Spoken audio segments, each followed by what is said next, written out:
ഇപ്പോൾ മെലിഞ്ഞ് നീണ്ട കൈകളൊക്കെ ഉള്ള സ്ത്രീകളൊന്നും മോഹിനിയാട്ടത്തിന് ചേരില്ല എന്നൊക്കെയാണ് ആളുകൾ പറയുക. അപ്പോൾ സ്ത്രീ എന്താണെന്നുള്ള രണ്ടാമതൊരു ചോദ്യം ചോദിക്കേണ്ടി വരും. ഇത് സ്ത്രീകളുടെ ഫോമാണെന്ന് അവർ തന്നെ പറയും, പക്ഷെ ആ സ്ത്രീക്ക് ചില ഡെഫിനിഷൻസും കൊടുക്കും. കുറച്ച് ഉരുണ്ടിരിക്കണം ശരീരം, മുഖം വട്ടായിരിക്കണം, അല്ലെങ്കിൽ അങ്ങനെ സ്ത്രീകൾക്ക് തന്നെ ഒരു ഡെഫിനിഷൻ ഉണ്ടാവും. നീണ്ട കൈയുള്ള ഒരു സ്ത്രീ അല്ലെങ്കിൽ നല്ല നീളമുള്ളൊരു സ്ത്രീ അവർ മോഹിനിയാട്ടത്തിന് അത്ര ആപ്റ്റല്ല. അപ്പോൾ എന്താണ് സ്ത്രീ എന്നുള്ള ചോദ്യം രണ്ടാമത് ചോദിക്കേണ്ടുന്ന ഒരു പ്രശ്നത്തിലേക്ക് നമ്മൾ എത്തും. എങ്ങനെയാണ് ഈ ജെൻഡർ നോൺ കൺഫേമിംഗ് ആയിട്ടുള്ള ചില എക്സ്പ്രഷൻസ് ഇവിടുത്തെ ഒരു വലിയ വിഭാഗം ജനങ്ങൾക്ക്, പ്രത്യേകിച്ച് എലൈറ്റായ അപ്പർ ക്ലാസ് ആയ ആളുകൾക്ക് വരെ സ്വീകാര്യമായിട്ട് തോന്നുന്നതും, എന്നാൽ അതേസമയം ഇവിടെ ദൈനംദിന ജീവിതത്തിൽ ജെൻഡർ വേരിയൻ്റ് ആയ ആളുകൾ അവരുടെ ജെൻഡർ നോൺ കൺഫേമിറ്റിയുടെ പേരിൽ വിവേചനം അനുഭവിക്കുകയും ചെയ്യുന്നത് എന്നുള്ളത് അത് വളരെ വളരെ വിസിബിളായ ഒരു കോൺട്രഡിക്ഷനാണ്. ഒരു 65 വയസ്സ് വരെ ആണ് ഞാൻ ജീവിക്കുന്നതെന്ന് വിചാരിക്കും, വേറെ ഒന്നും സംഭവിച്ചിട്ടില്ല. എന്നാൽ തന്നെ എൻ്റെ പകുതി ജീവിതം ഞാൻ ഇങ്ങനെയൊക്കെ ജീവിച്ചു. ഇവിടെയൊക്കെ ജീവിച്ചതിൻ്റെയൊക്കെ എല്ലാ സൈക്കോ സോഷ്യലായിട്ടുള്ള ഡാമേജുകളും എല്ലാം ഉള്ള ഒരാൾ എന്നുള്ള രീതിയിൽ ഈ കംപ്ലീറ്റ്ലി അങ്ങനെ യൂഫോറിക് ആയിട്ടുള്ള ഒരു എക്സ്പീരിയൻസ് എപ്പോഴെങ്കിലും ഉണ്ടാവുമെന്ന് എനിക്ക് തോന്നിയിട്ടില്ല. എനിക്കത് ഉണ്ടായിട്ടുമില്ല.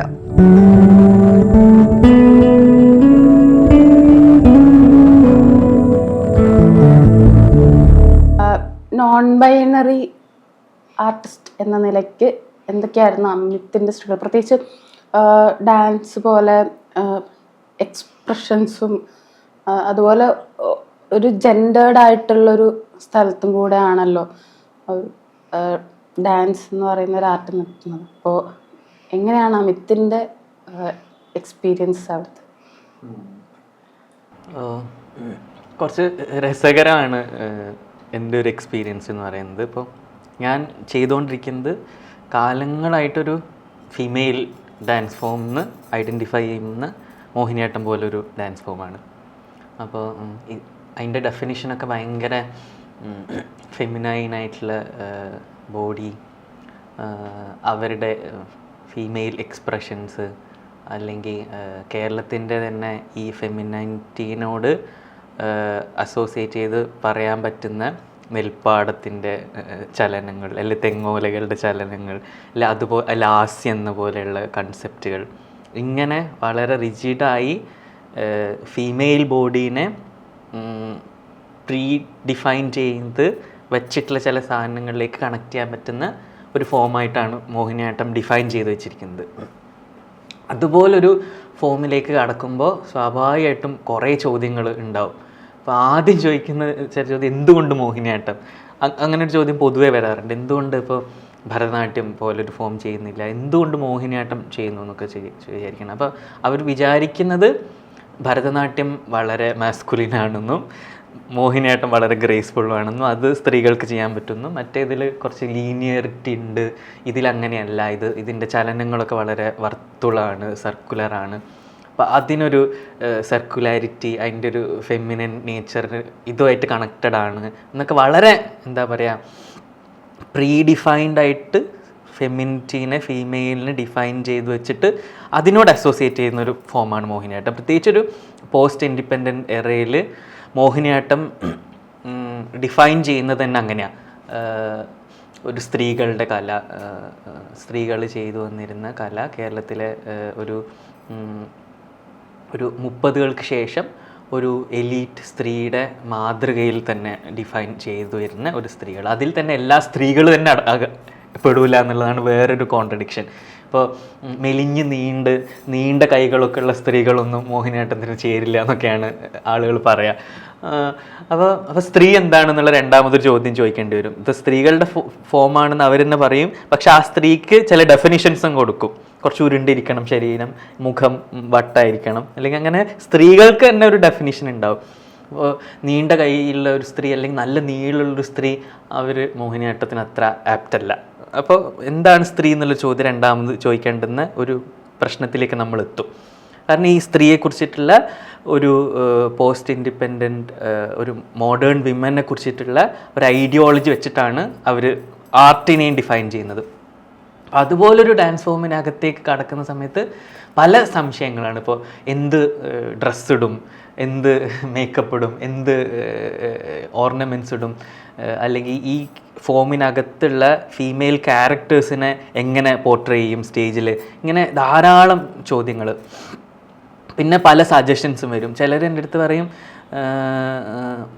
സ്ത്രീകളുടെ വേഷം ഇടണ്ട പറയും, കാരണം അവർ ഒരു തരം എസെൻഷ്യലിസ്റ്റ് കാര്യത്തിലേക്ക് പോകും. സ്ത്രീകളുടെ വേഷം ഇടണ്ട, വേറൊരു വേഷം അമിത്ത് ഒരു മാസ്കുലിൻ ആയിട്ടുള്ള ഒരു ബോഡിക്ക് ഫിറ്റ് ആവുന്ന ഒരു പാൻറ് പോലുള്ള ഒരു വേഷം ഡിസൈൻ ചെയ്യുക, അങ്ങനെയൊക്കെ സജഷൻസ് വരും. ചിലർ നേരെ തിരിച്ചു പറയും മോഹിനിയാട്ടം എന്ന് പറയുന്നത് ഭയങ്കര ഗ്രേസ്ഫുള്ളും ഫീമെയിൽ ഫോമാണ്, അപ്പോൾ അതിൻ്റെ ഒരു കോസ്റ്റ്യൂമിൽ ഇട്ടിട്ട് തന്നെ ചെയ്താലേ ഒരു ഭംഗി ഉണ്ടാവുള്ളൂ, അപ്പോൾ അങ്ങനെ തന്നെ ചെയ്യണം.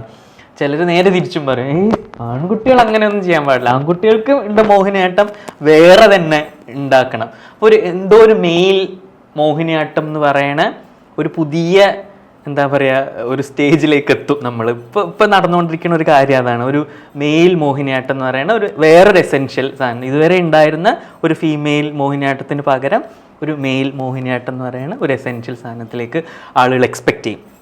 ചിലരുടെ അടുത്ത് അങ്ങനെ കമൻറ്റുകളൊക്കെ പറയും, അത്രയും ഗ്രേസ് ഒന്നും വന്നില്ല, അല്ലെങ്കിൽ അമിത്തിൻ്റെ ബോഡിയിൽ അത് വരുന്നില്ല, അവരുടെ ഒരു ഉള്ളിലുള്ള ഒരു ലാസ്യത്തെ കുറിച്ചിട്ടുള്ള അല്ലെങ്കിൽ ഗ്രേസിനെ കുറിച്ചിട്ടുള്ള ഇതിൽ എൻ്റെ ബോഡി അങ്ങ് ഫിറ്റ് ആവാത്ത പോലെ അവർ തോന്നുന്നില്ല, അങ്ങനെയും കമൻറ്റുകൾ പറയും. ഇങ്ങനെ നിരവധിയായിട്ടുള്ള കമൻറ്റുകളാണ് ഇതുപോലൊരു ഫോമിനകത്തേക്ക് കയറുമ്പോൾ നേരിടേണ്ടി വരിക. ഡാൻസ് ഫീൽഡിനകത്ത് എനിക്കെപ്പോഴും തോന്നാറുണ്ട്, ഇപ്പോൾ നമ്മളിപ്പോൾ റീൽസിലൊക്കെ കാണില്ലേ, ചില ഇപ്പോൾ സ്കേർട്ടൊക്കെ ഇട്ട് വരിക, ഒരു മെയിൽ ഡാൻസർ പെർഫോം ചെയ്യുക, എല്ലാം എലീറ്റ് ഡാൻസേഴ്സ് ആയിരിക്കും, എല്ലാം അപ്പർ കാസ്റ്റ് ഡാൻസേഴ്സ് ആയിരിക്കും. പക്ഷെ അതിലെന്തോ ഒരു രസമുണ്ടെന്ന് ആളുകൾക്ക് തോന്നും, അതിൽ അട്രാക്റ്റഡും ആവും. എന്താ പറയുക, അതിൽ അവരെ അപ്രിഷ്യേറ്റ് ചെയ്യാൻ വേണ്ടി ഇവിടുത്തെ എലീറ്റ് ഡാൻസേഴ്സും അപ്പർ കാസ്റ്റ് ബ്രാഹ്മിൻ ഡാൻസേഴ്സും തയ്യാറാവുകയും ചെയ്യും. കാരണം അവർക്ക് എളുപ്പമാണ്, ഓക്കെ ഹീസ് ഡൂയിങ് നൈസ് വിത്ത് സ്കേർട്ട്, അത്രയും പറഞ്ഞാൽ മതിയല്ലോ. വേറെ അതിൻ്റെ അകത്ത് കാസ്റ്റ് എങ്ങനെയാണ് വർക്ക് ചെയ്യണത്, അതിൻ്റെ അകത്ത് ക്ലാസ് എങ്ങനെയാണ് വർക്ക് ചെയ്യേണ്ടത്, ഈ ഫോം ഇങ്ങനെയായി എന്നൊന്നും ആയിട്ട് സംസാരിക്കേണ്ട ആവശ്യമില്ല, വെറുതെ ഒരു സ്കേർട്ട് ഇട്ട് കറങ്ങിയാൽ മതി, അത്രേ ചെയ്യേണ്ടതുള്ളൂ. ഇതാണ് ആളുകൾ എക്സ്പെക്റ്റ് ചെയ്യുക. ഒരു എന്താ പറയുക, കം ഔട്ട് ചെയ്ത് കഴിഞ്ഞ ആളിൽ നിന്ന് ഒരു ഡാൻസേഴ്സ് എക്സ്പെക്റ്റ് ചെയ്യുന്ന ഇതൊക്കെയാണ്. ഇതൊന്നും അല്ല എനിക്ക് ചെയ്യാനോ പറയാനോ ഉള്ളത്, അത് വേണ്ടും വിധം അഡ്രസ്സ് ചെയ്യുന്നില്ല എന്നുള്ളത് ആണ് ഞാൻ എപ്പോഴും നേരിടേണ്ടി വരുന്ന ഒരു പ്രശ്നം. ഇപ്പോൾ അതുമായിട്ട് ബന്ധപ്പെട്ടുള്ള കുറേ കാര്യങ്ങളുണ്ട്. ഇപ്പോൾ കളറുമായിട്ട് ബന്ധപ്പെട്ടുള്ള എന്തെങ്കിലും ഇഷ്യൂ ഉണ്ടാവുക എന്ന് വിചാരിക്കാം, അപ്പോൾ അതിലും എലീറ്റ് ഡാൻസേഴ്സിന് വേഗം ഇടപെടാം. കാരണം അതും കാസ്റ്റുമായിട്ടോ ക്ലാസ്സുമായിട്ടോ വലിയ കണക്ഷൻ ഇല്ലാതെ ഡീൽ ചെയ്യാൻ അവർക്കറിയാം. അപ്പൊ അവർ പറയും അയ്യോ ഞങ്ങൾക്കിടയിലൊന്നും കളറൊന്നും ഇല്ലല്ലോ, ഞങ്ങളെല്ലാ ഡാൻസേഴ്സിനെയും അക്സെപ്റ്റ് ചെയ്യുന്നുണ്ടല്ലോ. പക്ഷേ അപ്പോഴാണ് ഞാൻ കാസ്റ്റ് എങ്ങനെയാണ് ഇതിൽ വർക്ക് ചെയ്യുന്നതിനെ കുറിച്ചിട്ടുള്ള ബോധപൂർവ്വ ആർട്ടിക്കിൾ എഴുതേണ്ടി വരുന്നത്. അപ്പോൾ സിമ്പിൾ എന്താ പറയുക കാര്യങ്ങളിലേക്ക് നമ്മൾ ഒതുക്കുക, കോംപ്ലക്സ് ആയിട്ടുള്ള സങ്കീർണമായിട്ടുള്ള കാര്യങ്ങളും അതിൻ്റെ അനാലിസിസ് ഒക്കെ ചെയ്യുന്ന സമയത്ത് അത് അഡ്രസ്സ് ചെയ്യാതിരിക്കുകയും ചെയ്യുക എന്നുള്ളത് ഒരു വലിയ പ്രതിസന്ധിയാണ് ഞാൻ ആർട്ട് ഫീൽഡിൽ അനുഭവിക്കുന്ന ഒരു പ്രശ്നം. ഇപ്പോൾ ജെൻഡർ നോൺ ബൈനറി ആയിട്ടുള്ള എക്സ്പ്രഷൻസ്, അതിൻ്റെ വസ്ത്രം അല്ലെങ്കിൽ ഇപ്പോൾ ആർട്ടിൻ്റെ ഒരു എടുത്ത് മേക്കപ്പുകളും അങ്ങനെയുള്ള പല തരത്തിൽ നോൺ ബൈനറി ആയിട്ടുള്ള എക്സ്പ്രഷൻസിന് ഒരു സ്വീകാര്യത കിട്ടുന്ന ഒരു എലൈറ്റ് സ്വീകാര്യത ഉണ്ടല്ലോ. അപ്പോൾ അങ്ങനെ അത് നിലനിൽക്കുകയും എന്നാൽ നമ്മളൊക്കെ ഇപ്പോഴും നിത്യജീവിതത്തിൽ സ്ട്രഗിൾ ചെയ്തുകൊണ്ടിരിക്കുകയും ചെയ്യുന്നൊരു കാര്യം സംഭവിക്കുന്നുണ്ട്. അപ്പോൾ ഇതുമായി ബന്ധപ്പെട്ട് എന്താണ് രാഹുലിന് പറയാനുള്ളത്? ഇതിലൊരു ക്ലാരിഫിക്കേഷൻ വരുത്താനുള്ളത്, നോൺ ബൈനറി ഒരു സ്വത്ത് എന്നതിനേക്കാൾ കൂടെ ഒരു അംബ്രല്ല ടേമാണല്ലോ.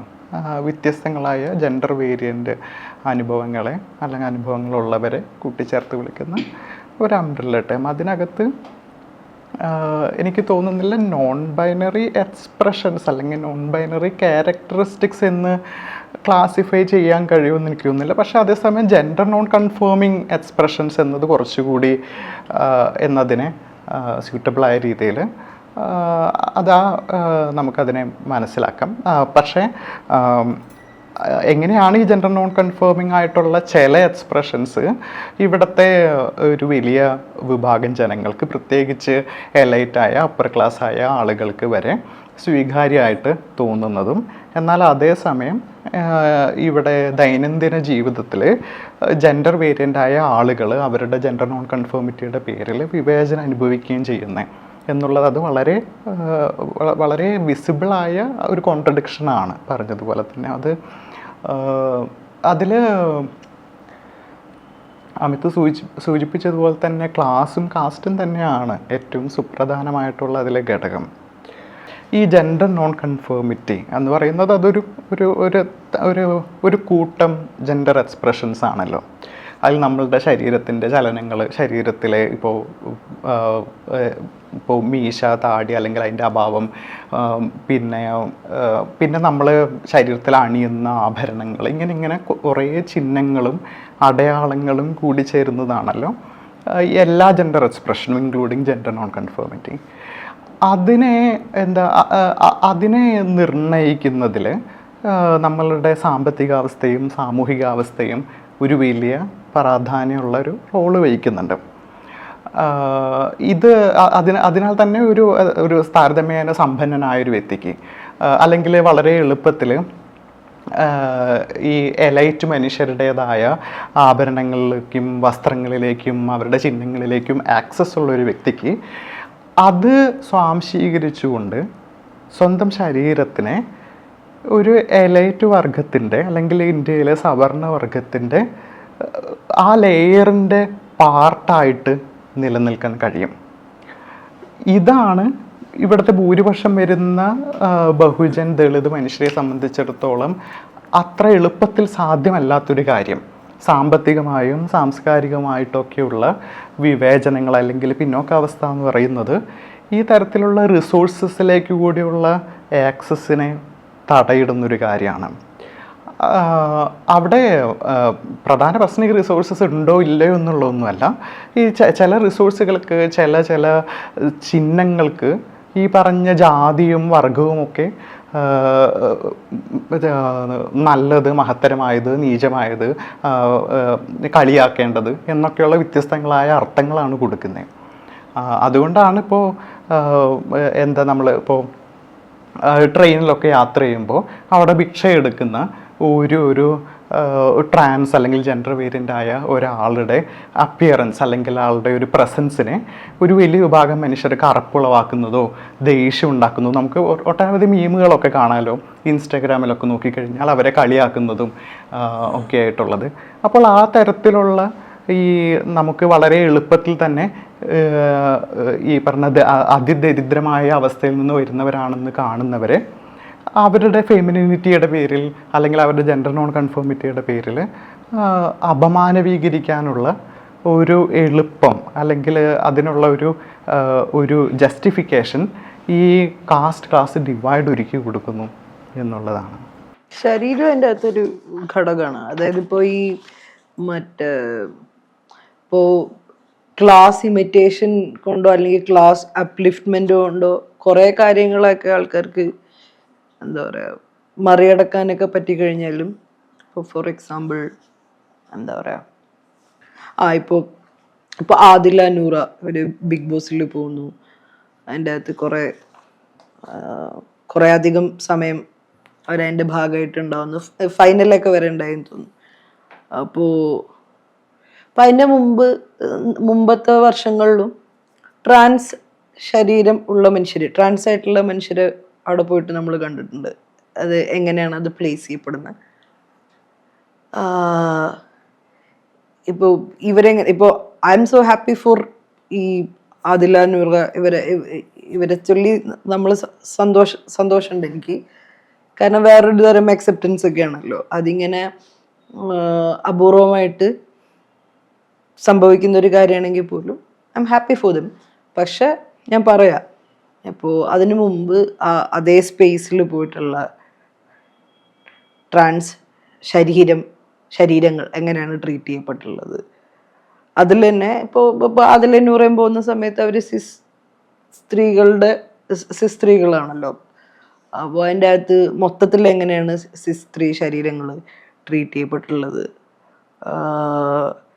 അതിലിങ്ങനെ ഈ പറഞ്ഞ പോലെ തൊലിൻ്റെ നിറം, ജാതി, ഇങ്ങനെയുള്ള കാര്യങ്ങൾ എങ്ങനെ. അപ്പോൾ ഈ ഇങ്ങനത്തെ ന്യൂവാൻസസിനെ എല്ലാം ഒന്നും നമുക്ക് ക്ലാസ് വെച്ചിട്ട് മറികടക്കാനൊന്നും പറ്റില്ലല്ലോ.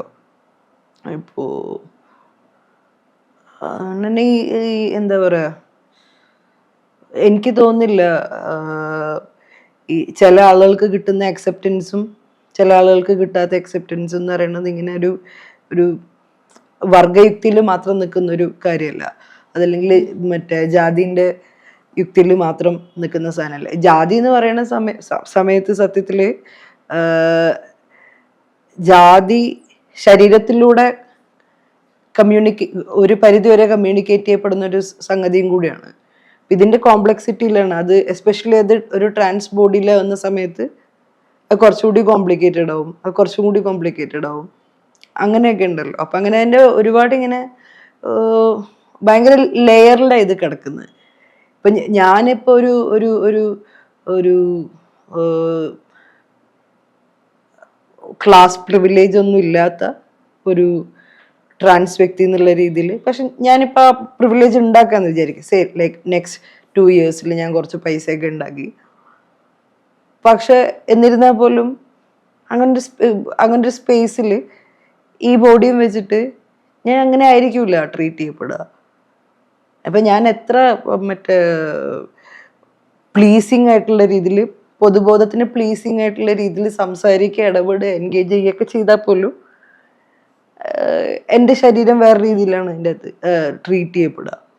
അപ്പോൾ അത് ക്ലാസിൻ്റെ മാത്രം ഒരു സാധനമല്ല, അത് ഭയങ്കര ജാതിയിലും വംശീയതയിലും എന്താ പറയാ, അതെ അതെ, ഒരു അപരത്വത്തിൽ അധിഷ്ഠിതമായിട്ടുള്ള ഒരു പരിപാടിയാ. ആ അപരത്വം ചിലപ്പോൾ ജാതിയിൽ നിന്ന് ഉണ്ടാവുന്നതായിരിക്കാം, ചിലപ്പോൾ ഈ ജെൻഡർ സെക്ഷുവാലിറ്റി അങ്ങനെ ഒരു സ്ഥലത്തു നിന്ന് ഉണ്ടാവാം. എന്തായാലും പൊതുബോധത്തിന് അതറായിട്ട് ഫീൽ ചെയ്യുന്ന ഒരു ബോഡി വേറെ രീതിയിലാണ് ട്രീറ്റ് ചെയ്യപ്പെടുക. രാഹുൽ ഒരു അക്കാദമിക് ഇടത്തു നിന്നുള്ള ഒരാളാണല്ലോ. അപ്പോൾ പലപ്പോഴും ക്യൂർ വ്യക്തികളെ സാമ്പിളായിട്ട് മാത്രം പരിഗണിക്കുന്ന, അല്ലെങ്കിൽ അവർ ഒരു ഹ്യൂമൻ ബീയിങ് എന്നുള്ള തരത്തിൽ പരിഗണിക്കാതെ അക്കാദമീഷ്യൻസ് അഡ്രസ്സ് ചെയ്യുന്ന പല സന്ദർഭങ്ങളും കണ്ടിട്ടുണ്ട്. ഇപ്പോൾ സഹയാത്രികൻ്റെ ഓഫീസിൽ തന്നെ ആരൊക്കെയോ റിസർച്ചേഴ്സ് വിളിച്ചിട്ട് 5 ലെസ്ബിയൻസിനെ എടുക്കാറുണ്ടെന്നൊക്കെ ചോദിച്ചൊരു ഹിസ്റ്ററി നമുക്കുണ്ട്. അത് അങ്ങനത്തെ ഒരു പ്രശ്നം നിലനിൽക്കുന്നുണ്ട്. അതുപോലെ തന്നെ അക്കാദമിക് ഇടത്ത് ആസ് എ ക്യൂർ പേഴ്സൺ എന്നുള്ള രീതിയിൽ എന്തൊക്കെ ചാലഞ്ചസ് ആണ്, അതുപോലെ തന്നെ എന്തൊക്കെ പുതിയതായിട്ടുള്ളൊരു കാര്യങ്ങളാണ് രാഹുൽ അനുഭവിച്ചിട്ടുള്ളത്? അക്കാഡമിയ പൊതുവെ എനിക്ക് ഒരു ക്യൂർ വ്യക്തി എന്ന നിലയിൽ വളരെ ആനന്ദകരമായൊരു എക്സ്പീരിയൻസ് ആയിരുന്നു. ഈ പറഞ്ഞ പല പ്രശ്നങ്ങളും നിലനിൽക്കുമ്പോൾ തന്നെ, കാരണം ഞാനിവിടെ എൻ്റെ നാട്ടിലെ, ഞാനിവിടെ തൃശ്ശൂരുള്ള ഒരു ഗ്രാമത്തിലെ ഒരു ബഹുജൻ പശ്ചാത്തലത്തിൽ നിന്ന് വരുമ്പോൾ, അല്ലെങ്കിൽ ജീവിതത്തിൻ്റെ ഒരു വലിയ ഭാഗം ഇവിടുത്തെ സാമൂഹികമായ കെട്ടുപാടുകൾക്കുള്ളിൽ കഴിയുമ്പോൾ ഞാൻ നേരിട്ടൊരു വലിയ ബുദ്ധിമുട്ട് ഇവിടെ ജെൻഡറിനെ സംബന്ധിച്ചിട്ടുള്ള ഭയങ്കര കർശനമായ വിലക്കുകളാണ്. ട്രാൻസ് ഫെമിനിറ്റി പോലെ ഇത്രയും ആളുകളെ പീഡിപ്പിക്കുന്ന സാധനമുണ്ടോ എന്നെനിക്ക് അറിഞ്ഞുകൂടാ. അത്രയും ശ്വാസം മുട്ടിക്കുന്ന ഒരു അനുഭവമായിരുന്നു ഇവിടെ നിൽക്കുന്ന കാലം മുഴുവനും എനിക്ക് അനുഭവിച്ചിരുന്നത്. അല്ലെങ്കിൽ അതിൽ നിന്നൊരു മാറ്റം ഉണ്ടാവാന്ന് പറഞ്ഞാൽ എനിക്ക് എൻ്റെ വീടിനകത്ത്, എൻ്റെ മുറിക്കകത്ത് വാതിലടച്ചിരിക്കണം. അതിനകത്തെ സ്വാതന്ത്ര്യം, ആ 4 ചുമരിൻ്റെ ഉള്ളിലെ സ്വാതന്ത്ര്യം അനുവദിക്കുന്നത് എന്തോ അതിൽ എക്സ്പെരിമെൻ്റ് ചെയ്യുക എന്നുള്ള ഒരു രീതിയിൽ നമ്മളുടെ ജീവിതം ചുരുങ്ങി പോകുന്ന അവസ്ഥയിൽ നിന്ന് വലിയ മാറ്റം വരുന്നത് ഞാൻ കോളേജിലേക്ക് പോകുമ്പോഴാണ്. ഞാൻ കേരളവർമ്മ കോളേജിലാണ് UG ചെയ്യുന്നത്. അവിടെ താരതമ്യേന ജെൻഡറിനെ പറ്റി, സെക്ഷുവാലിറ്റിയെ പറ്റിയൊക്കെയുള്ള ചർച്ചകൾ പ്രോഗ്രസീവായ രീതിയിൽ തുടങ്ങുന്നൊരു സമയമായിരുന്നു. എനിക്ക് അവിടെ വെച്ച് തന്നെ ഒരു ക്യൂർ വ്യക്തിയായിട്ട് കമ്മിങ് ഔട്ട് ചെയ്യാനും അവിടെ പഠിക്കുന്ന സമയത്താണ് ഞാൻ പബ്ലിക്കായിട്ട് ക്യൂറായിട്ട് ജീവിക്കാനായിട്ട് തുടങ്ങുന്നത്. അതിൽ യാതൊരുവിധ പ്രശ്നങ്ങളും നേരിട്ട് ഒരു തരത്തിൽ വയലൻസോ ഡിസ്ക്രിമിനേഷനോ ഒന്നും തന്നെ അവിടെ നിന്ന് നേരിടേണ്ടി വന്നിട്ടില്ല എന്നുള്ള ഒരു വലിയ ഗുണം അവിടെ ഉണ്ടായിരുന്നു. അപ്പോൾ അത് പഠിപ്പിച്ചൊരു കാര്യം അതാണ്, അക്കാഡമിയ നൽകുന്ന ഒരു സേഫ് സ്പേസ് ഉണ്ട്. അതൊട്ടും റെപ്രസെൻറ്റേറ്റീവ് അല്ല സൊസൈറ്റിയുടെ. അത് അതിനകത്ത് തന്നെ എന്താ പറയുക, എല്ലാം വളരെ ഹോണസ്റ്റ് അല്ല. ഈ പറയുന്ന അതിനകത്തെ കരുണയും കരുതലും ഒക്കെ എത്രത്തോളം രാഷ്ട്രീയ ബോധ്യത്തിൽ ഊന്നിയിട്ടുള്ളതാണ് എന്നുള്ളത് സംശയകരമാണ്. എന്നിരുന്നാൽ കൂടി വളരെ എക്സ്പ്ലിസിറ്റായ ഡിസ്ക്രിമിനേഷനും വയലൻസും മോശമാണെന്നുള്ള ഒരു മിനിമം മര്യാദയിലേക്ക് വിദ്യാർത്ഥി സമൂഹം മാറിയിട്ടുണ്ട് എന്നുള്ളത് കേരളത്തിലെ അക്കാഡമിയിലെ ഒരു വലിയ നല്ല മാറ്റമായിട്ടാണ് മനസ്സിലാക്കിയത്. അതും എനിക്ക് അറിഞ്ഞുകൂടാ മറ്റു കോളേജുകളുടെ കാര്യം, ഞാൻ കേരളോർമയിലെ മാത്രമാണ് കാര്യമാണ് പറയുന്നത്. അവിടെ നിന്ന് മുംബൈയിലേക്ക് പോയപ്പോൾ ഈ സ്ഥിതി വളരെ വ്യത്യസ്തമായി മാറി. ഞാൻ മാസ്റ്റേഴ്സ് ചെയ്യുന്നത് ടാറ്റ ഇൻസ്റ്റിറ്റ്യൂട്ട് ഓഫ് സോഷ്യൽ സയൻസിലാണ്. അവിടെ ഇതിനേക്കാൾ വലിയ തുറവിയും, പ്രത്യേകിച്ച് ക്യാമ്പസിന് പുറത്ത്. കേരളത്തിലാണെങ്കിൽ ഈ ക്യാമ്പസിൻ്റെ ചുമരിനകത്ത് മാത്രം അനുഭവിച്ചിരുന്ന സ്വാതന്ത്ര്യം പിന്നീട് മുംബൈയിലെ ഏത് തെരുവിലും ഏത് രാത്രിയും എവിടെയും എനിക്ക് സാരി ഉടുത്തോ ചുരിദാർ ഉടുത്തോ എങ്ങനെ വേണമെങ്കിലും നടക്കാം. അവിടെ എല്ലാ മനുഷ്യരും പ്രോഗ്രസീവ് ആയതുകൊണ്ടൊന്നുമല്ല, പക്ഷേ gender variant gender non confirming മനുഷ്യരുടെ ഒന്നും കാര്യങ്ങളിൽ ഇടപെടേണ്ട, അവരവരുടെ ഇഷ്ടമുള്ള പോലെ ജീവിക്കട്ടെ എന്നുള്ള ഒരു സാമാന്യ മര്യാദ അവിടുത്തെ ഭൂരിപക്ഷം മനുഷ്യരും പങ്കുവെക്കുന്നതായിട്ടാണ് ഞാൻ മനസ്സിലാക്കുന്നത്. അപ്പോൾ ഈ തരത്തിൽ അക്കാഡമിയ വഴി എൻ്റെ ഈ സമീപകാല ജീവിതത്തിലെ ഒരു വലിയ കാലയളവ് ഞാൻ വലിയ സ്വാതന്ത്ര്യം അനുഭവിച്ചിട്ടുണ്ട്. അതിനോട് അല്ലെങ്കിൽ അതിലെ അപവാദം എന്ന നിലയിൽ മറ്റു പല പ്രശ്നങ്ങളും അതേസമയം തന്നെ നിലനിൽക്കുന്നുണ്ട്. താമസിക്കുന്ന ഹോസ്റ്റലുമായി ബന്ധപ്പെട്ട് നിരന്തരം പ്രശ്നങ്ങൾ, അതിനെ ചുറ്റിപ്പറ്റിയുള്ള മോറൽ കൺസേൺസ്, സദാചാര പോലീസിങ്, ഇതിനെ ചുറ്റിയൊക്കെ പഠിക്കുന്ന സമയത്ത് മുഴുവൻ കലഹിക്കേണ്ടി വരിക എന്നൊക്കെയുള്ള പ്രശ്നങ്ങൾ ഒരു വശത്തുണ്ട്. അത് നമ്മളെ ഇമോഷണലി ഡ്രെയിൻ ചെയ്യുന്നു. അതിന് പിന്നാലെ നമ്മൾ ചെലവഴിക്കുന്ന ഊർജ്ജം, ഇതൊക്കെ ഒരു വലിയ പ്രശ്നമാണ്. അതുപോലെ തന്നെ റിസർച്ച് പോലെയുള്ള ഒരു മേഖലയിലേക്ക് വന്നു കഴിഞ്ഞാൽ കൃത്യമായിട്ട് സൂചിപ്പിച്ചതുപോലെ നമ്മളെ കേവലം ഡാറ്റയായിട്ട് അല്ലെങ്കിൽ ഒരു സംഖ്യയായിട്ട് ചുരുക്കുന്ന പ്രവണതയുണ്ട്. നമ്മളുടെ ഇൻ്റലക്ച്വൽ ആയിട്ടുള്ള റിസോഴ്സസിന് അല്ലെങ്കിൽ നമ്മളുടെ ഇൻ്റലക്ച്വലായ കോൺട്രിബ്യൂഷനെ ഒരു വില കൽപ്പിക്കാത്ത ഒരു സമ്പ്രദായം. റെന്യൂമറേഷൻ കൊടുക്കണ്ട, അവരൊന്നും അർഹിക്കുന്നില്ല, അവരെന്തൊക്കെയോ പറയുന്നു, ഞാനത് റെക്കോർഡ് ചെയ്യുന്നു, സബ്മിറ്റ് ചെയ്യുന്ന റിസർച്ചറിന് അതിൽ നിന്ന് ഫലം എന്നുള്ള ഒരു തീരെ ഒരു മ്യൂച്വൽ റെസ്പെക്റ്റ് ഇല്ലാത്തതും ക്യൂർ മനുഷ്യരെ നേരത്തെ പറഞ്ഞ പോലെ കേവല ഡാറ്റയാക്കി റിഡ്യൂസ് ചെയ്യുന്നതുമായിട്ടുള്ള അപ്രോച്ച് വളരെ ശക്തമായിട്ട് നിലനിൽക്കുന്നുണ്ട്. അതിന് പിന്നെയും ചെറിയ തോതിലുള്ള മാറ്റങ്ങൾ ചില കോണുകളിൽ നിന്ന് വരുന്നുണ്ട്. എന്നിരുന്നാലും ഭൂരിപക്ഷ സ്ഥലങ്ങളിലും ഈ അപ്രോച്ച് തന്നെയാണ് ഇപ്പോഴും ഉള്ളത്.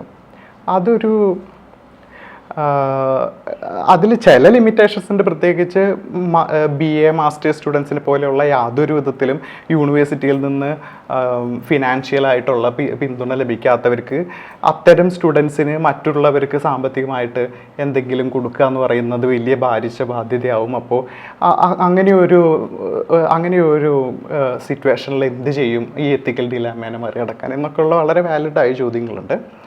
പക്ഷെ എന്നിരുന്നാലും അക്കാഡമിക് സമൂഹത്തിന് ഇതിൽ കൂടുതൽ പലതും ചെയ്യാൻ കഴിയും. സെൽഫ് റിഫ്ലെക്സീവ് ആവാൻ കഴിയും. നേരത്തെ ചോദിച്ച പോലെ 5 ലെസ്ബിയൻസ് ഉണ്ടോ, 10 ട്രാൻസ് മനുഷ്യരുണ്ടോ എന്നൊക്കെ ചോദിക്കുന്ന അത്രയും അപമാനവീകരണത്തിൻ്റെതായ ഒരു ചട്ടക്കൂടൊക്കെ എടുത്ത് കളയാനുള്ള ഉത്തരവാദിത്തം എന്തായാലും അക്കാഡമിയിലെ റിസർച്ചേഴ്സിനുണ്ട്. ആ രീതിയിൽ വളരണം എന്നാണ് പറയാനുള്ളത്. ഞാൻ മനസ്സിലാക്കുന്നത് എല്ലാ നോൺ ബൈനറി ക്യൂർ ഐഡന്റിറ്റിയും എക്സിസ്റ്റിംഗ് ആയിട്ടുള്ള ജെൻഡർ സ്റ്റീരിയോ ടൈപ്സിനെ ബ്രേക്ക് ചെയ്യുന്നുണ്ട്. അതുപോലെ തന്നെ നിങ്ങളും അങ്ങനെ ബ്രേക്ക് ചെയ്യുന്ന, നിരന്തരം ചാലഞ്ച് ചെയ്യുന്ന മനുഷ്യരാണ്. അപ്പോൾ എങ്ങനെയാണ് നിങ്ങളുടെ ഊഫോറിക് ആയിട്ടുള്ള ആ ഒരു എംബ്രേസ്മെന്റ് എക്സ്പീരിയൻസസും ഈ സ്റ്റീരിയോ ടൈപ്പിനെ ബ്രേക്ക് ചെയ്യുന്ന ഒരു ഫൈറ്റും ഒക്കെ നിൽക്കുന്നതെന്ന് കമ്മ്യൂണിക്കേറ്റ് ചെയ്യാം? എന്താ പറയുക, അങ്ങനെ ഒരു കംപ്ലീറ്റ്ലി ഭയങ്കര യൂഫോറിക് ആയിട്ടുള്ള ഒരു എക്സ്പീരിയൻസ് ഉണ്ടാകുമെന്ന് ഞാൻ പ്രതീക്ഷിക്കുന്നില്ല സത്യത്തിൽ. അതിന് ഒരുപാട് കാരണങ്ങളുണ്ട്. നമ്മൾ ജീവിക്കുന്ന സ്ഥലം, ഇവിടുത്തെ ഒരു കൾച്ചർ, ഇവിടുത്തെ സാമൂഹ്യ അവസ്ഥകൾ, പിന്നെ ഓൾറെഡി ഇപ്പോൾ എനിക്ക് 33 വയസ്സായി. അപ്പോൾ ഒരു ലൈക്ക് ഒരു 65 വയസ്സ് വരെ ആണ് ഞാൻ ജീവിക്കുന്നതെന്ന് വിചാരിക്കും, വേറെ ഒന്നും സംഭവിച്ചിട്ടില്ലെങ്കിൽ. എന്നാൽ തന്നെ എൻ്റെ പകുതി ജീവിതം ഞാൻ ഇങ്ങനെയൊക്കെ ജീവിച്ചു, ഇവിടെയൊക്കെ ജീവിച്ചതിൻ്റെയൊക്കെ എല്ലാ സൈക്കോ സോഷ്യലായിട്ടുള്ള ഡാമേജുകളും എല്ലാം ഉള്ള ഒരാൾ എന്നുള്ള രീതിയിൽ എനിക്ക് കംപ്ലീറ്റ്ലി അങ്ങനെ യൂഫോറിക് ആയിട്ടുള്ള ഒരു എക്സ്പീരിയൻസ് എപ്പോഴെങ്കിലും ഉണ്ടാവുമെന്ന് എനിക്ക് തോന്നിയിട്ടില്ല, എനിക്കത് ഉണ്ടായിട്ടുമില്ല. പിന്നെ ടോപ്പ് സർജറി ഒക്കെ ആയിട്ട് ബന്ധപ്പെട്ട് ആക്ച്വലി നമ്മളെ ഒരുപാട് ശരീരമായിട്ടൊക്കെ ബന്ധപ്പെട്ട് ഒരുപാട് കോംപ്ലിക്കേറ്റഡ് ആയിട്ടുള്ള ഡിസ്ഫോറിയ അനുഭവിക്കുന്ന ആൾക്കാർക്ക് എനിക്ക് സത്യം പറഞ്ഞാൽ ഭയങ്കര ഒരു ആശ്വാസമാണ് ഫീൽ ചെയ്തത്. യുഫോറിക് എന്ന് പറയണമെന്നുണ്ടെങ്കിൽ അതിൻ്റെ അകത്ത് ഭയങ്കര പ്ലഷറും ആനന്ദവും അങ്ങനെ ഭയങ്കര ഒരു ടോട്ടാലിറ്റിയിലുള്ള ഒരു എക്സ്പീരിയൻസിനല്ലേ നമുക്ക് യുഫോറിയ എന്ന് പറയാൻ പറ്റുള്ളൂ. അപ്പോൾ ആനന്ദത്തിനെക്കാട്ടിലൊക്കെ എനിക്ക് ആശ്വാസമാണ് തോന്നിയത്. ഇങ്ങനെ ഈ ഈ സർജറിക്ക് ശേഷം ഇങ്ങനെ അനസ്തേഷ്യ എന്നൊക്കെ നമ്മൾ ഉണരുന്നൊരു സമയമൊക്കെ ഉണ്ടല്ലോ. അപ്പോൾ അതൊക്കെ കഴിഞ്ഞിട്ട് നമ്മളിങ്ങനെ ഫസ്റ്റായിട്ട് നമ്മൾ ടോയ്ലറ്റിലേക്കൊക്കെ പോകുന്ന സമയത്ത് ആണ് ഞാൻ മിററിൽ തന്നെ ഇങ്ങനെ കാണുന്നതൊക്കെ. അപ്പോൾ അതെനിക്ക് ഭയങ്കര ആശ്വാസം തന്ന്. അപ്പോൾ ഞാനാണെങ്കിൽ ഇങ്ങനെ നമ്മൾ ടോപ്പ് സർജറിക്കൊക്കെ പോകുന്നതിന് മുമ്പ് ഇഷ്ടംപോലെ ടോപ്പ് സർജറി ചെയ്തിട്ടുള്ള ആൾക്കാർ പലതരം റീൽസ്, വീഡിയോസ്, ആളുകൾ എഴുതിയിട്ടുള്ളത് കാര്യങ്ങളൊക്കെ നമ്മൾ വർഷങ്ങളായിട്ട് പല കണ്ടന്റുകൾ വായിക്കുന്നുണ്ടല്ലോ. അപ്പോൾ യൂഷ്വലി പറയപ്പെടുന്ന രീതിയിലുള്ള ആനന്ദവും ഭയങ്കര എക്സൈറ്റ്മെന്റും അങ്ങനത്തെ സാധനമൊന്നും എനിക്ക് അനുഭവപ്പെട്ടില്ല. എനിക്ക് ഭയങ്കര ആശ്വാസം ഫീൽ ചെയ്ത് ഇങ്ങനെ ഒരു ഭാരം ഇറക്കി വെച്ച പോലെ ഉണ്ടായിരുന്നു. ഇങ്ങനെ എനിക്ക് ഡീൽ ചെയ്യാൻ പറ്റാത്തൊരു കാര്യം ചുമന്ന് ഞാൻ കുറേ കാലം ജീവിച്ചിട്ട് അത് ഇറക്കി വെക്കുമ്പോൾ കിട്ടുന്ന ഒരു സമാധാനമൊക്കെയാണ് എനിക്ക് ഫീൽ ചെയ്ത്. അപ്പോൾ ആ രീതിയിൽ യൂഫോറിയ എന്ന് പറയുന്നത് എപ്പോഴും എന്താ പറയുക, എനിക്ക് തോന്നുന്നു അത് വേറെ ചില ജിയോഗ്രഫീസിൽ, വേറെ ചില കൾച്ചേഴ്സിൽ, വേറെ തന്നെ ചില പ്രിവിലേജസിലൊക്കെ ജീവിക്കുന്ന ആൾക്കാർക്ക് മാത്രം ചിലപ്പോൾ സംഭവിച്ചേക്കാവുന്ന ഒരു കാര്യമായിട്ടാണ് ഞാൻ വിചാരിക്കുന്നത്. അതെന്തോ ഒരു വൈറ്റ് ഫെറ്റിഷ് ആയിട്ടാണ് എനിക്ക് ഫീൽ ചെയ്യുന്നത്.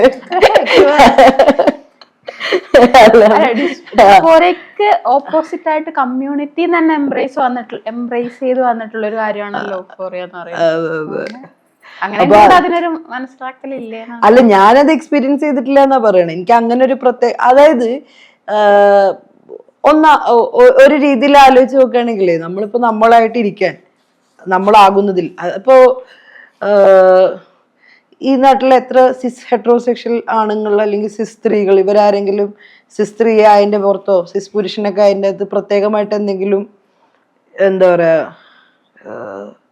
ഒരു മൊമെന്റ്, യുഫോറിക് ആയിട്ടുള്ള ഒരു മൊമെന്റ് വേണമെന്നൊന്നും ആലോചിക്കണില്ലല്ലോ. ഞാനും ഇല്ലല്ലോ.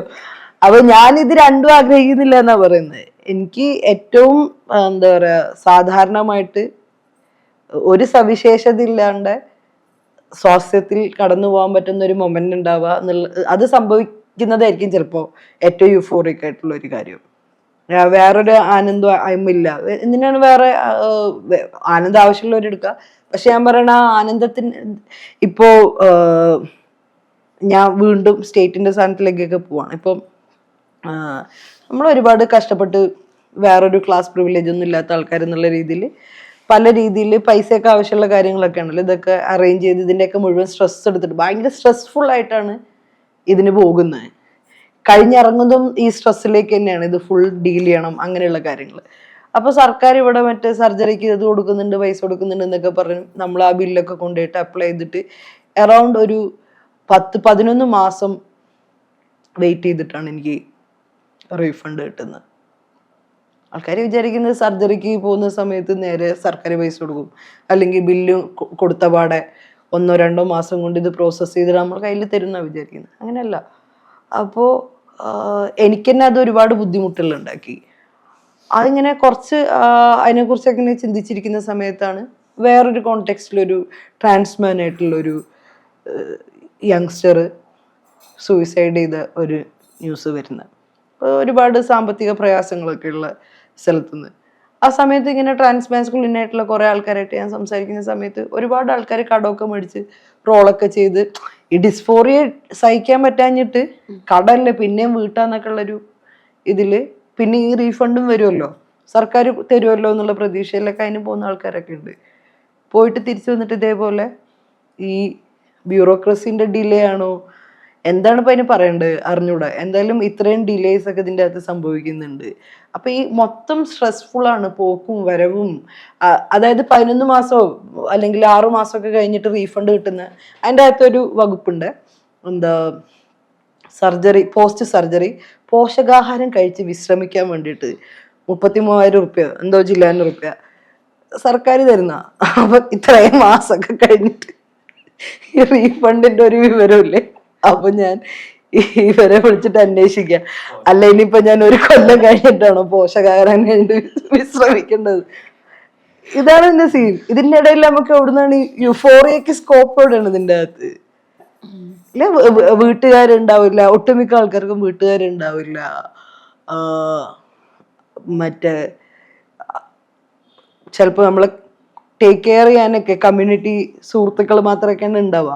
ഇപ്പൊ എന്നെയൊക്കെ എൻ്റെ മറ്റേ എക്സുകളും കമ്മ്യൂണിറ്റി സുഹൃത്തുക്കളും എല്ലാവരും കൂടി ചേർന്നിട്ടാണ് നോക്കിയിട്ടുള്ളത്. അപ്പോൾ ഇവർക്ക് എല്ലാവർക്കും ഇങ്ങനെ നമ്മളെപ്പോലെ സ്ട്രഗിൾ ചെയ്യുന്ന ആൾക്കാർ എന്നുള്ള രീതിയിൽ ജോലിയൊക്കെ കളഞ്ഞ് വന്ന് നിൽക്കാനും നോക്കാണ്ടിരിക്കാനും വയ്യ, നിൽക്കാനും വയ്യ, അങ്ങനത്തെ ഒക്കെ സിറ്റുവേഷൻ ഉണ്ട്. ഇത്രയും ഒരുപാട് പരിപാടിൻ്റെ അകത്ത് നിന്നിട്ടാണ് നടക്കുന്നത്. ഇതെങ്ങനെ യുഫോറിക് ആവും? അപ്പോ എനിക്ക് തോന്നുന്ന ഇങ്ങനെ ഇതൊക്കെ കട്ട് ചെയ്തിട്ട് പറയുകയാണെങ്കിൽ എനിക്ക് സത്യം പറഞ്ഞു കഴിഞ്ഞാൽ ആനന്ദത്തിനെക്കാട്ടിലും ചെറിയൊരു ആശ്വാസം ആണ് ഈ ടോപ്പ് സർജറി സാധനം ഫീൽ ചെയ്തിട്ടുള്ളത്. പിന്നെ ഡിസ്ഫോറിയ ആയിട്ട് ബന്ധപ്പെട്ടിട്ട്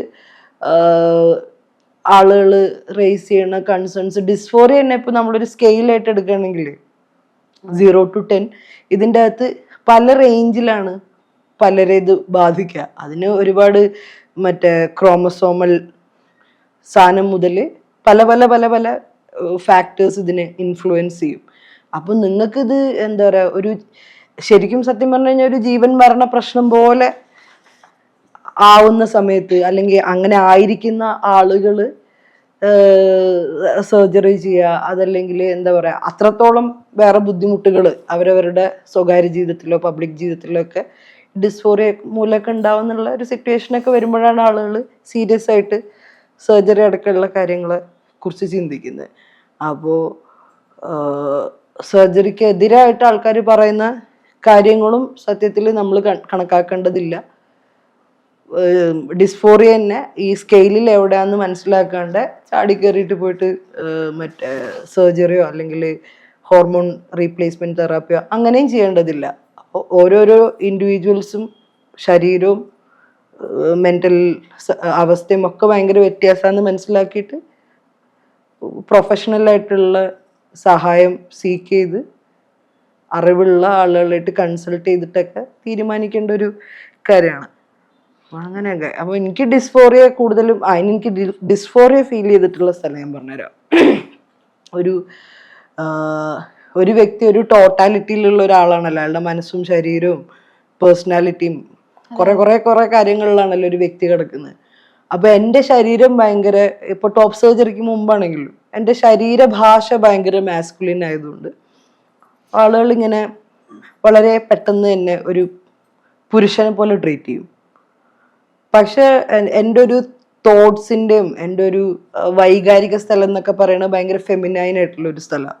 എൻ്റെ പ്രേമവും എൻ്റെ പെയിനൊക്കെ എൻ്റെ ഡിസയറൊക്കെ ഭയങ്കര കുറച്ചുകൂടി സ്ത്രൈണ സ്ഥലത്താണെന്ന് എനിക്ക് ഫീൽ ചെയ്യാറുണ്ട്. സോ കോൾഡ് അതന്നെയാണോ അങ്ങനെയാണോ പറയേണ്ടതെന്ന് എനിക്ക് അറിഞ്ഞൂടാ. എന്തായാലും അതിൻ്റെ അകത്ത് ഒരു ഫെമിനൈൻ സൈഡ് ഭയങ്കര കൂടുതലാണ്. ഇതങ്ങ് കട്ട് ചെയ്യും ആൾക്കാർ. അതെനിക്ക് ഭയങ്കര ഡിസ്ഫോറിയ ഉണ്ടാക്കാറുണ്ട്. അതായത് ഇപ്പോൾ നിങ്ങൾക്ക് പീരിയഡ്സ് ഉണ്ടാവുന്ന സമയത്ത് കുറച്ചുകൂടി യുഫോറിക് ആവുന്നത് സെയിം ലോജിക്കിലാണ്. എനിക്ക് അതേപോലെ എൻ്റെ ഫെമിനൈൻ സ്ഥലത്തിന് ആൾക്കാർ അക്നോളജിയെ ഒക്കെ ചെയ്യുന്ന സമയത്ത് എനിക്കത് ഭയങ്കര സമാധാനം. അതല്ലാണ്ട് ട്രീറ്റ് ചെയ്യുന്ന സമയത്ത് ഭയങ്കരമായിട്ട് ഡിസ്ഫോറിയ ഉണ്ടാവാറുണ്ട്.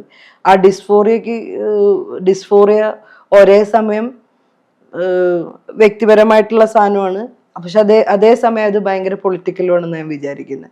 കാരണം എൻ്റെ ഈ പറയുന്ന ക്യൂർ ഐഡന്റിറ്റി അങ്ങനത്തെ സാധനങ്ങളൊക്കെ ഞാൻ മനസ്സിലാക്കുന്നതിന് മുമ്പ്, അതിലേക്കൊക്കെ എത്തുന്നതിന് മുമ്പ് തന്നെ ഈ അഫാബ് ആയിട്ടുള്ള ഒരു വ്യക്തി, ജനന സമയത്ത് സ്ത്രീയായിട്ട് അടയാളപ്പെടുത്തപ്പെട്ടിട്ടുള്ള വ്യക്തി എന്നുള്ള രീതിയിൽ പെൺകുട്ടിയായിട്ട് വളർത്തപ്പെടുന്ന സമയത്ത് തന്നെ എൻ്റെ ശരീരവും എൻ്റെ അസ്തിത്വം മൊത്തത്തിൽ ഒരുപാട് അനീതികളിലൂടെയും നീതി നിഷേധങ്ങളിലൂടെയും വിവേചനങ്ങളിലൂടെയും കടന്നു പോയിട്ടുണ്ടല്ലോ.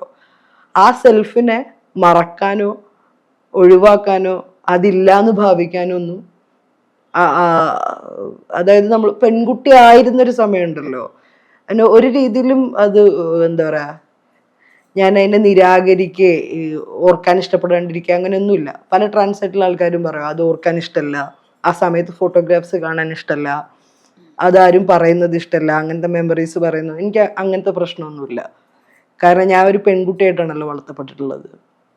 അത് വേറെ രീതിയിൽ പൊളിറ്റിക്കലി ഇപ്പോഴും ഞാൻ ആ പെൺകുഞ്ഞിനെ ഡിഫെൻഡ് ചെയ്യേണ്ടതുണ്ടെന്ന് എപ്പോഴും ഞാൻ ചിന്തിക്കാറുണ്ട്. അപ്പോൾ ആ രീതിയിൽ അത് ആൾക്കാരെ, ആ ഫെമിനിനിറ്റി, ആ സൈഡിന് ആൾക്കാർ ക്യാൻസൽ ചെയ്യുന്ന സമയത്ത് എനിക്കത് ഭയങ്കര ഡിസ്ഫോറിക് ആയിട്ട് ഫീൽ ചെയ്യും. അപ്പം ഞാൻ പറഞ്ഞുകൊണ്ട് വന്നത് ഇങ്ങനെ, അത് നമ്മളെ ജെൻഡറും സെക്ഷുവാലിറ്റിയും ബയോളജിയും മാത്രം വരുന്നൊരു സ്ഥലമല്ല, കുറച്ചുകൂടി സോഷ്യലും എന്താ പറയുക പൊളിറ്റിക്കലും ഒക്കെയാണ് ഡിസ്ഫോറിയയും യൂഫോറിയയും. അങ്ങനെ എനിക്ക് തോന്നിയിട്ടുള്ളത്. ഒരു ഡാൻസർ എന്നുള്ളത് എനിക്ക് വേണമെങ്കിൽ ഞാൻ എൻ്റെ ആനന്ദത്തെക്കുറിച്ച് സംസാരിക്കാം, അതല്ലാതെ എനിക്ക് വേറെ പ്ലഷറൊന്നും ഈ അടുത്തൊന്നുമില്ല. ഇപ്പോൾ പൊതുവേ എൻ്റെ ഒരു ബാക്ക്ഗ്രൗണ്ട് എല്ലാവരും പറഞ്ഞതുപോലെ തന്നെ യാതൊരു തരം കാസ്റ്റ് പ്രിവിലേജോ ക്ലാസ് പ്രിവിലേജോ ഒന്നും ഇല്ലാത്തതുകൊണ്ട് എനിക്ക് എൻ്റെ ചെറുപ്പകാലത്തൊന്നും ഡാൻസ് ഒന്നും ചെയ്യാൻ പറ്റിയിരുന്നില്ല, പഠിക്കാനോ പറ്റിയിരുന്നില്ല. അല്ലെങ്കിൽ എനിക്കങ്ങനെ ഡാൻസിനോട് താല്പര്യമുണ്ടെന്ന് എക്സ്പ്രസ് ചെയ്യാൻ പോലുള്ള ധൈര്യം ഉണ്ടായിരുന്നില്ല.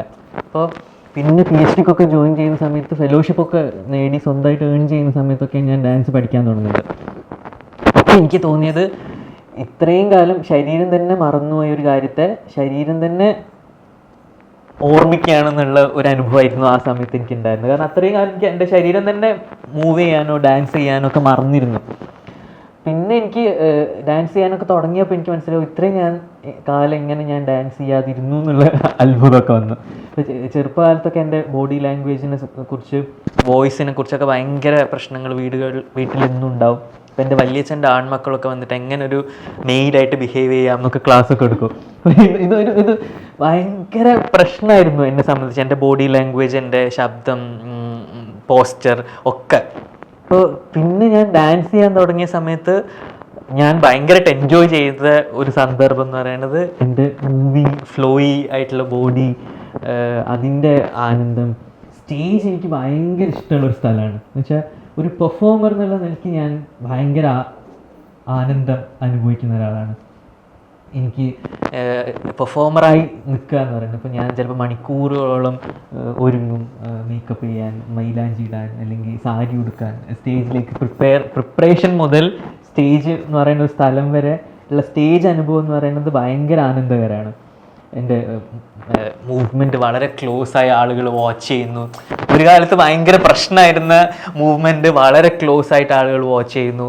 എൻ്റെ ചലനങ്ങൾ ആസ്വദിക്കുന്നു, എൻ്റെ ബോഡി കാണുന്നു. ബോഡി കാണിക്കുക എന്നൊക്കെ പറയുന്നത് ഭയങ്കര ബുദ്ധിമുട്ടായിരുന്നു ഒരു കാലത്ത്. ഓക്കെ, എങ്ങനെയെങ്കിലും എത്ര എന്നെ മറച്ചു വയ്ക്കാൻ പറ്റുമോ അത്രയും മറച്ചു വെച്ചിട്ടൊക്കെ ജീവിച്ചെടുത്തുനിന്ന് ഓക്കെ വളരെ ആനന്ദം കണ്ടുപിടിക്കാൻ പറ്റില്ല. ആളുകൾ എൻ്റെ ബോഡി വാച്ച് ചെയ്യുന്നു, മൂവ്മെൻറ്റ് കാണുന്നു, അതൊക്കെ എനിക്ക് ഭയങ്കര ആനന്ദമാണ്. പലതരം ക്യാരക്ടർ ആയിട്ട് മാറാൻ പറ്റുന്നു, പലതരം മൂവ്മെൻറ്റുകളിലേക്ക് എൻ്റെ ശരീരത്തെ കൊണ്ടുവരാൻ പറ്റുന്നു, ഒന്നിന്ന് മറ്റൊന്നിലേക്ക് അനായാസം പോകാൻ പറ്റുന്നു. അത്തരം എന്താ പറയുക ആനന്ദങ്ങളൊക്കെ ഉണ്ടല്ലോ, അത് ഭയങ്കര രസമുള്ള. ആളുകൾ എന്നെ കാണുന്നു ഇങ്ങനെ, അത് എനിക്ക് ഭയങ്കര ആനന്ദമുള്ളൊരു കാര്യമാണ്. പെർഫോമൻസ് എന്ന് പറയുന്നത് ഭയങ്കര രസമുള്ളൊരു പരിപാടിയാണ്. ആണെനിക്ക് പെർഫോമർ ആയിരിക്കുക എന്ന് പറയുന്നത് ഒരേ സമയത്ത് എൻ്റെ ഭയങ്കര സത്യവും എൻ്റെ ഭയങ്കര കള്ളത്തരം ഒക്കെ ഉള്ള ഒരു സ്പേസാണ് പെർഫോമൻസ് എന്ന് എനിക്ക് തോന്നാറുണ്ട്. അതുകൊണ്ട് ഒരു പെർഫോമിങ് ബോഡി എന്നുള്ള നിലയ്ക്ക് ഞാൻ എൻ്റെ ബോഡീനെ കാണുക എന്നുള്ളത് എന്നെ സംബന്ധിച്ച് ഭയങ്കര ആനന്ദം ഉള്ള ഒരു കാര്യമാണ് പെർഫോമിങ്. അതിൻ്റെ ഒരേ സമയത്ത് അതിൻ്റെ നല്ലതും ചീത്തയും, ഒരേ സമയത്ത് അതിലുള്ള സത്യവും അസത്യവും ഇല്ലായ്മയും ഉണ്മയും ഒക്കെ ഭയങ്കര രസമുള്ള ഒരു കാര്യമാണ് പെർഫോമേറ്റീവായിട്ടിരിക്കുക എന്ന് പറയുന്നത്. ഒരൊറ്റ സന്ദർഭം മാത്രം ഓർമ്മ വരുന്നുണ്ട്. ഒരു ട്രാൻസ് ഫെമിനൈൻ ആയിട്ടുള്ള എൻ്റെ ആഗ്രഹങ്ങളെ ഞാൻ വളരെ പരസ്യമായിട്ട് പ്രകടിപ്പിക്കാനായിട്ട് തുടങ്ങുന്ന സമയത്ത്, ഞാൻ മുംബൈയിലെ വിദ്യാർത്ഥിയായിരിക്കുമ്പോൾ, ഇതിൻ്റെ തുടക്കകാലം എന്ന് പറഞ്ഞു കഴിഞ്ഞാൽ ഓഫ് കോഴ്സ് അവിടെ പേടിയാണ് ഏറ്റവും തീക്ഷ്ണമായ ഒരു വികാരം. ആദ്യമായിട്ടാണ് ഒരു ജീവിതത്തിൽ അന്നോളം സ്ട്രിക്റ്റായിട്ട് പിന്തുടർന്ന ഒരു ബൗണ്ടറി ബ്രേക്ക് ചെയ്യുന്നത്. അല്ലെങ്കിൽ വീടിനകത്ത് വെച്ച് മാത്രം എക്സ്പ്ലോർ ചെയ്ത എൻ്റെ ഫെമിനിറ്റിയെ ഞാൻ പബ്ലിക്കിലേക്ക് കൊണ്ടുപോകുന്നത്. അപ്പോൾ കൂടെ സുഹൃത്തുക്കളൊക്കെ ഉണ്ട് എങ്കിൽ കൂടി അതുണ്ടാക്കുന്ന ഒരു ഭയവും ഒരു സംഭ്രമവും ഒക്കെ ആയിട്ട് ഞാനൊരു ലോക്കൽ ട്രെയിനിൽ ഇരിക്കുമ്പോഴാണ് അതിനകത്ത് പൊതുവെ എപ്പോഴും അവിടെ വളരെ സ്വാഭാവികമായി നടക്കുന്നത് പോലെ ഒരു ട്രാൻസ് സ്ത്രീ ആ കമ്പാർട്ട്മെൻറ്റിലേക്ക് വന്നു. അവർ ഭിക്ഷ എടുക്കുന്ന ആ സാമ്പ്രദായികമായ രീതിയുടെ ഭാഗമായിട്ട് തന്നെ അവർ വളരെ ദൂരെ നിന്ന് അവർ വരുന്നത് ഞാനിങ്ങനെ നോക്കിയിരിക്കുകയായിരുന്നു. അവരടുത്തെത്തിയപ്പോൾ ഭയങ്കര ഊഷ്മളമായിട്ട് അവരെന്നെ നോക്കി ചിരിച്ച് കുറച്ച് നേരം എൻ്റെ അടുത്ത് നിന്നു. ഒന്നും പറഞ്ഞില്ല. അവരുടെ ഭാഷ എനിക്കറിഞ്ഞില്ല, മറാഠി ആയിരിക്കാം, ഹിന്ദി ആയിരിക്കാം, എന്തായാലും എനിക്കറിയില്ല. പക്ഷേ അവരത്രയും സ്നേഹത്തോടെ നോക്കുന്നതിലൂടെ സ്ഥാപിക്കപ്പെടുന്ന ഒരു ബന്ധമുണ്ട്. അല്ലെങ്കിൽ അത് പറയാതെ പറയുന്നൊരു കാര്യമുണ്ട്. അത് മനസ്സിലാക്കുന്നു എന്നുള്ളതാണ്. ഈ പറയുന്ന എല്ലാ ഭാഷാപരവും സാംസ്കാരികവുമായിട്ടൊക്കെയുള്ള എല്ലാ ദൂരങ്ങൾക്കും അതീതമായിട്ട് തമ്മിൽ മനസ്സിലാക്കുന്നു എന്നുള്ളതിൻ്റെ ഒരു അടയാളമായിട്ട് ഞങ്ങൾ പരസ്പരം ചിരിച്ചപ്പോൾ ഉണ്ടായ വളരെ തീവ്രമായിട്ടുള്ള ഒരു ആനന്ദത്തിൻ്റെ ഓർമ്മയുണ്ട്. ഞാൻ അതിനെ ജെൻഡർ യൂഫോറിയ എന്ന് വിളിക്കാനാണ് ആഗ്രഹിക്കുന്നത്. നിലനിൽക്കുന്ന ബൈനറി വ്യവസ്ഥ തുല്യ നീതിയും തുല്യ അവകാശവുമുള്ള തുല്യ മര്യാദയും അർഹിക്കുന്ന വ്യക്തികളായി നമ്മളെ പരിഗണിക്കുന്നില്ല എന്നിരിക്കെ ഈ പ്രതിസന്ധികളെ എല്ലാം മറികടന്നുകൊണ്ട് നിലനിൽപ്പ് കൊണ്ട് തന്നെ ഈ വ്യവസ്ഥയെ ചോദ്യം ചെയ്യുന്ന നോൺ ബൈനറി വ്യക്തികളുടെ പ്രതിസന്ധികളും പ്രതിരോധങ്ങളെയും കുറിച്ചുള്ള ചർച്ചയുടെ ഭാഗമായി ഒരുപാട് ആഴത്തിലുള്ള ഒരു ഡിസ്കഷനിലേക്ക്, എനിക്കൊന്ന് കേരളത്തിൽ തന്നെ ഒരു ആദ്യമായി സംഭവിക്കുന്ന ഒരു ഇൻ്റർവ്യൂ നോൺ ബൈനറി റിലേറ്റ് ചെയ്തിട്ടുള്ളൊരു കുറെ കൂടി പൊളിറ്റിക്കലായിട്ടുള്ളൊരു ഇൻ്റർവ്യൂ ആയിരിക്കും എന്ന് ഞാൻ മനസ്സിലാക്കുന്നത്. അപ്പോൾ ഈ ഇൻ്റർവ്യൂയുടെ ഭാഗമായി വന്നതിലെല്ലാവർക്കും ഹൃദയം നിറഞ്ഞ നന്ദി ഞാൻ പറയണം. Thank you.